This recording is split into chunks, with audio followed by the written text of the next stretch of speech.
You spoke and I listened. That is going to be the topic of today's video. On Friday, I put out day 11 where we opened up this beautiful box of fabrics, which was a wonderful series of blacks and greys, and I came up with 3 different patterns that you could choose from and asked you to vote on it, which you all did wonderfully.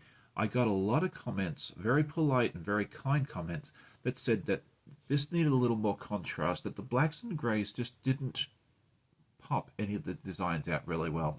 And so what I've decided to do for this is I got the results from the voting, and the one that came in first place was the houses, which I think is a beautiful pattern. But I figured, you know what, it's going to be fun to see how it looks with maybe a white background, as many of you suggested. So I pulled out the pre-cut white that came with it and added it, and I've got 3 different options for you now to choose from. We're going to re-vote on this, and whichever of these 3 options comes up top will be the block that I make. And this also actually came up to me that it solves another problem. I was originally going to make a lap quilt out of 12 of these blocks, and it was going to finish out about 36 by 48, which is a little too short for a nice lap quilt.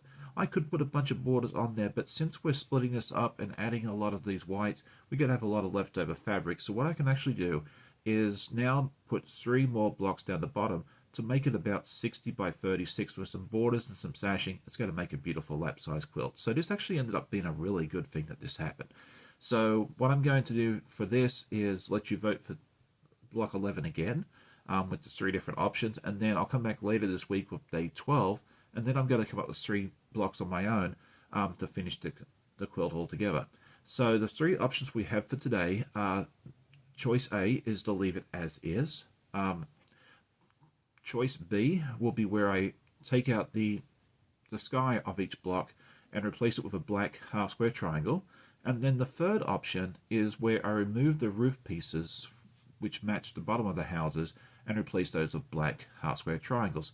So to vote, go over to the Google Forms as you've done in the past, choose which option you like best, and then whichever one of those will be the one that I make. I'll come back later this week with a new video showing the results of this round of voting along with day 12. Thank you so much for joining me. I hope you've been enjoying this and enjoyed this little twist. I think it's going to be a lot of fun. If you did enjoy the video, I'd love it if you hit that like button. Tell a friend, and I always love hearing comments from my viewers. I hope you all have a great day. Happy sewing, and we'll see you next time. Bye.